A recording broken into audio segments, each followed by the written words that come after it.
Now in Kenya's Mombasa County, a primary school teacher has been sentenced to 20 years in prison for radicalizing children. Samuel Wanjala Wabwire, also known as Salim Mohammed, was teaching at a school in Kwale County about 60 kilometers from Mombasa.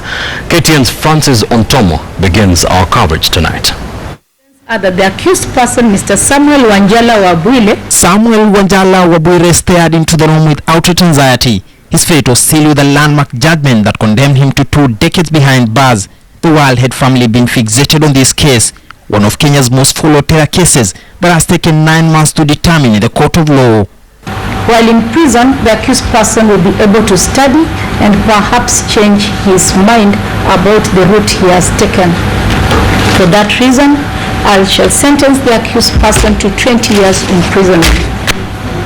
Close kin and friends packed the court, many holding their breath as the judgment was read, a judgment that some observers reckon is one that will lay precedents for terror cases still pending in court.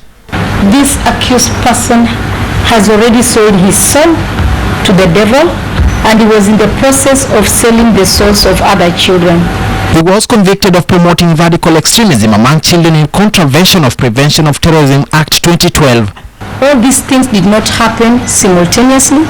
The first incident involved pupils who profess the Islamic faith taunting and jeering their Christian schoolmates makafiri. Asked who is Samuel Wanjala Wabwire, natively hails from Western Kenya. A few years ago, Wabwire took the name Salim Mohammed when he converted to Islam, rising ranks to become an imam at the Masjid Liwatoni in Kilifi. However, severally in court proceedings, he will deny prosecution claims that he was expelled from Maseno for stabbing a student, and instead alleged that he was suspended from the college in 2011 for being implicated in student unrest. One can clearly see that the accused person cleverly used the Islamic religion and the martial arts training as a conveyor belt to radicalize the children. After school screeched to a halt, Wabwire will change base and move to Kilifi, where he is said to have taken up a new role as a teacher at a local primary school, Kalolini's Gotani Primary, teaching Islamic religious education. It is here that he is said to have surprised even close friends, exhibiting weird characters, taking radical tendencies, and this will prepare his new call, that of recruiting young children into the militant group Al-Shabaab.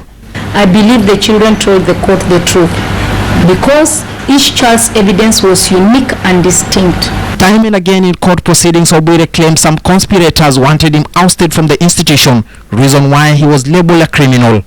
His pleas for pardon went waste, despite telling the court that he was a father of one and his child needed his presence.